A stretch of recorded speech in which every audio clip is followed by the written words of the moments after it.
ಓಂ ಪರಬ್ರಹ್ಮ ಪರಮಾತ್ಮನೇ ನಮಃ. ಉತ್ಪತ್ತಿ ಸ್ಥಿತಿ ಪ್ರಳಯಂಕರಾಯ ಬ್ರಹ್ಮ ಹರಿಹರಾಯ ತ್ರಿಗುಣಾತ್ಮನೇ ಸರ್ವ ಕೌತುಕಾನಿ ದರ್ಶಯ ದರ್ಶಯ ದತ್ತಾತ್ರೇಯಾಯ ಶ್ರೀ ಸ್ವಾಮಿ ಸಮರ್ಥ ಆದೇಶ್. ಎಲ್ಲ ಸ್ವಾಮಿ ಸಮರ್ಥರ ಭಕ್ತಾದಿಗಳಿಗೂ ನಿಮ್ಮನೆ ಹುಡುಗ ಸಂತೋಷ್ ಪತಂಗೆ ಮಾಡುವ ನಮಸ್ಕಾರಗಳು. ವೀಕ್ಷಕರೇ, ಸುಮಾರು ದಿನಗಳಿಂದ ಈ ಒಂದು ಹೋಮದ ವಿಚಾರವಾಗಿ ನಾನು ಮಾತಾಡ್ತಾ ಇದ್ದೀನಿ. ಸುಮಾರು ಜನ ಫೋನ್ ಮಾಡಿ ತಮ್ಮ ತಮ್ಮ ಒಂದು ಹೋದ ವರ್ಷ ಹೋಮ ಹಾಕಿಸೋಕ್ಕಿಂತ ಮುಂಚಿತವಾಗಿ ಒಂದು ಇರ್ತಕ್ಕಂಥ ಒಂದು ಸಮಸ್ಯೆ, ಈ ಸಾರಿ ಏನಿದೆ ಅವರ ಒಂದು ಎಕ್ಸ್ಪೀರಿಯನ್ಸ್ ಅನ್ನೋದನ್ನ ನನ್ನ ಹತ್ರ ಅವರು ಹೇಳ್ಕೊಂಡಿರ್ತಕ್ಕಂಥ ವಿಚಾರವನ್ನ ನಾನು ನಿಮ್ಮ ಹತ್ರ ಹಂಚ್ಕೋತಾ ಇದ್ದೀನಿ. ಸೊ ಹೋದ ವರ್ಷ ನಮ್ಮ ಯೂಟ್ಯೂಬ್ ಚಾನಲ್ ಮುಖಾಂತರ ನಮಗೆ ಪರಿಚಯರಾಗಿರ್ತಕ್ಕಂತಹ ರಾಜೇಶ್ವರಿ ಅಂತ ಅವರ ಒಂದು ಹೆಸರು. ಸೊ ಅವರಿಗೆ ಸುಮಾರು ಆಸ್ತಿ ಅಂತಸ್ತು ತುಂಬ ಅಂದರೆ ತುಂಬ ಅನುಕೂಲವಾಗಿರುತ್ತಾರೆ. ಯಾವುದಕ್ಕೂ ಏನೂ ಕಡಿಮೆ ಇರಲ್ಲ.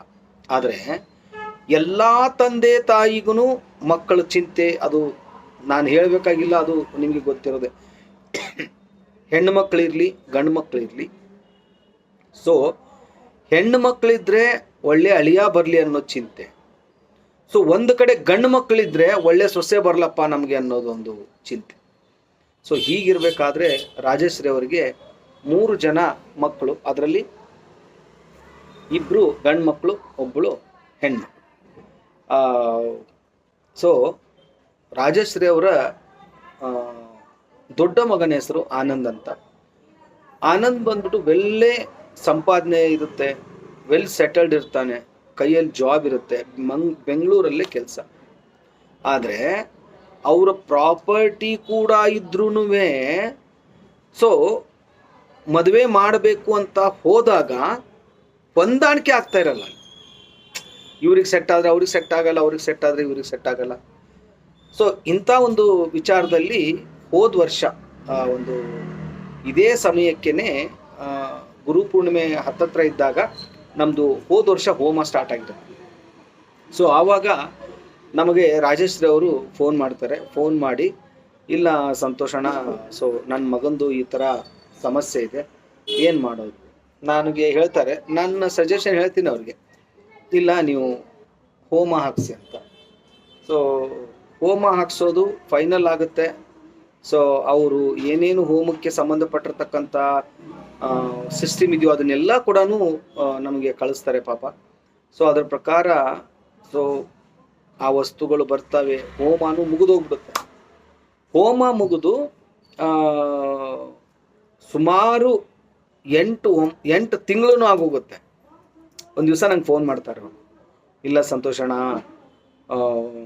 ಯಾಕೋ ನಾವು ನಡ್ಕೊಂಡಿರೋ ರೀತಿ ಚೆನ್ನಾಗಿ ಮಹಾರಾಜರಿಗೆ ಇಷ್ಟ ಆಗಲಿಲ್ವೋ, ಅಥವಾ ಯಾಕೋ ಏನೋ ಹೋಮ ಆಗಿ 8 ತಿಂಗಳಾದರೂ ಕೂಡ ಸೊ ಸೆಟ್ ಆಗಿಲ್ಲ ಎಲ್ಲೂ ಅಂಥೇಳಿ ತುಂಬ ನೋವು ತೋಡ್ಕೊತಾರೆ.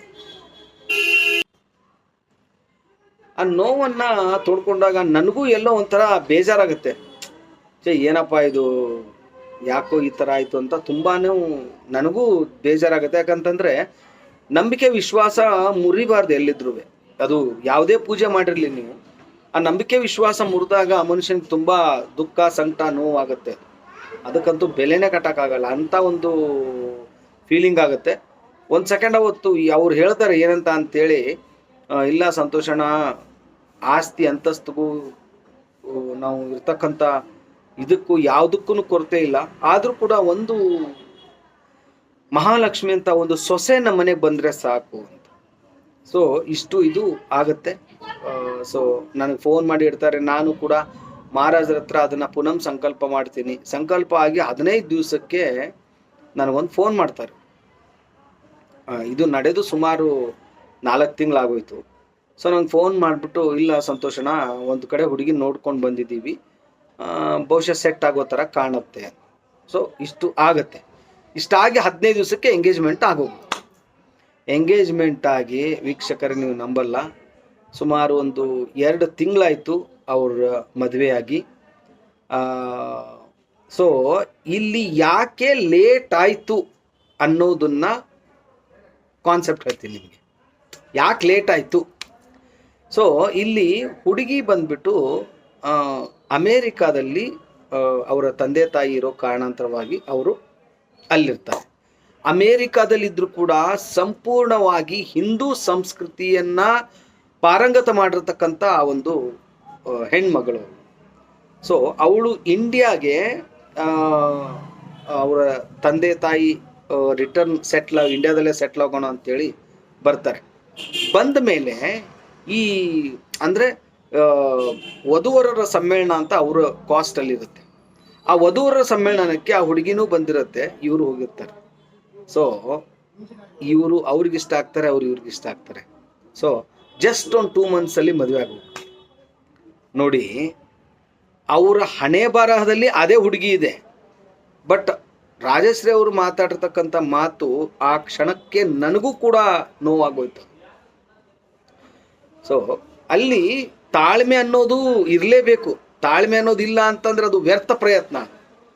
ನಮ್ಮ ಪ್ರಯತ್ನದ ಜೊತೆ ತಾಳ್ಮೆ ಅನ್ನೋ ಒಂದು ವಸ್ತು ಇದೆಯಲ್ಲ, ಅದಕ್ಕಂತೂ ಅಲ್ಟಿಮೇಟ್ ಅದಕ್ಕೆ ಆಪ್ಷನ್ಸ್ ಇಲ್ಲ ಬೇರೆ.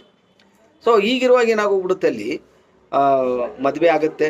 ಮದುವೆ ಆಗಿ ಮೊನ್ನೆ ಗುರುವಾರ ಅವರು ಫುಲ್ ಗಂಡ ಹೆಂಡತಿ ಮತ್ತು ಸೊಸೆ ಮಗ ಎಲ್ಲರೂ ಈ ಒಂದು ನಮ್ಮ ಸ್ವಾಮಿ ಸಮರ್ಥರ ದೇವಸ್ಥಾನಕ್ಕೆ ಬಂದು ಸೊ ಒಂದು ಪೂಜೆಯನ್ನು ಮಾಡಿಸ್ಕೊಂಡು ಹೋದ್ರು.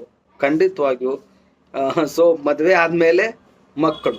ಸೊ ಇದೇ ಥರ ಸಂಸಾರದಲ್ಲಿ ಒಂದಿಲ್ಲ ಒಂದು ಸಮಸ್ಯೆಗಳ ಸುಳಿಯಲ್ಲೇನೆ ಮನುಷ್ಯ ಇರೋದು. ಆದರೆ ಅವ್ರು ಅವತ್ತಂತಾರೆ, ಸಂತೋಷಣ, ನೀವು ಅಷ್ಟು ಬೆಳಗಿನ ಜಾವ 3:30 ಹಾಕಿರ್ತಕ್ಕಂಥ ಹೋಮ ವ್ಯರ್ಥವಾಗಲಿಲ್ಲ. ಕೊನೆಗೂ ಒಂದು ಅದ್ಭುತವಾಗಿರ್ತಕ್ಕಂಥ ಸುಂದರ ಸೊಸೆ ನಮ್ಮ ಮನೆಗೆ ಬಂದಿದ್ದಾಳೆ. ನಾವು ಅನ್ಕೊಂಡಿದ್ದಕ್ಕಿಂತ ಹೆಚ್ಚಾಗಿ ಆ ಒಂದು ನಮ್ಮ ಸೊಸೆ ಹತ್ರ ಗುಣಾದಿಗಳಿದೆ. ಒಂದು ಪೂಜೆ ಮಾಡೋದಿರಲಿ, ಪ್ರತಿಯೊಂದು ಇರಲಿ, ಮಹಾರಾಜರು ನಮ್ಗೆ ಏನು ಬೇಕು ಏನು ಕೊಡಬೇಕು ಅನ್ನೋದು ಅವ್ರಿಗೆ ತುಂಬ ಚೆನ್ನಾಗಿ ಗೊತ್ತಿರುತ್ತೆ ಅನ್ಕೋತೀನಿ ಸಂತೋಷಣ. ಬಟ್ ನಮಗೆ ಖುಷಿ ಆಯಿತು, ಇಂಥ ಒಂದು ಸೊಸೆನ ನಮಗೆ ಮಹಾರಾಜರು ದೊರಕಿಸ್ಕೊಟ್ರು ಅಂಥೇಳಿ ಮಹಾರಾಜರಿಗೆ ಅಖಂಡ ಒಂದು ಅಭಿಷೇಕ ಮಾಡಿಸಿ ಸಂಪೂರ್ಣವಾಗಿ ಅವತ್ತಿನ ಸೇವೆ ಮಾಡಿಸಿ ಹೋಗ್ತಾರೆ. ಸೊ ಇಲ್ಲಿ ಏನು ಹೇಳ್ಬೋದು ಹೇಳಿ ನೋಡೋಣ. ಸೊ ಅದಕ್ಕೆ ಹೇಳೋದು, ಪ್ರಯತ್ನ ಮಾಡಬೇಕು. ಸೊ ಯಾರ್ಯಾರು ಹೋಮ ಮಾಡಿಸ್ಬೇಕು ಅಂತೀರೋ ಅಟ್ಲೀಸ್ಟ್ ಒಂದು 10 days ಆದರೂ ಮಾಡಿಸಿ ನೀವು ಪ್ರಯತ್ನ ಮಾಡಿ. ಏನು ದೊಡ್ಡ ಇಂಟರ್ನ್ಯಾಷನಲ್ ಸಮಸ್ಯೆ ಅಲ್ಲ, ಹೇಳೋಕ್ಕಾಗಲ್ಲ. ಅದು 10 ದಿವಸದಲ್ಲಿ ಸಮಸ್ಯೆ ಕ್ಲಿಯರ್ ಆದರೂ ಆಗ್ಬೋದು. ಒಂದು ಚಿಕ್ಕ ಒಂದು ಪ್ರಯತ್ನ ಮಾಡ್ಬೋದಲ್ಲ.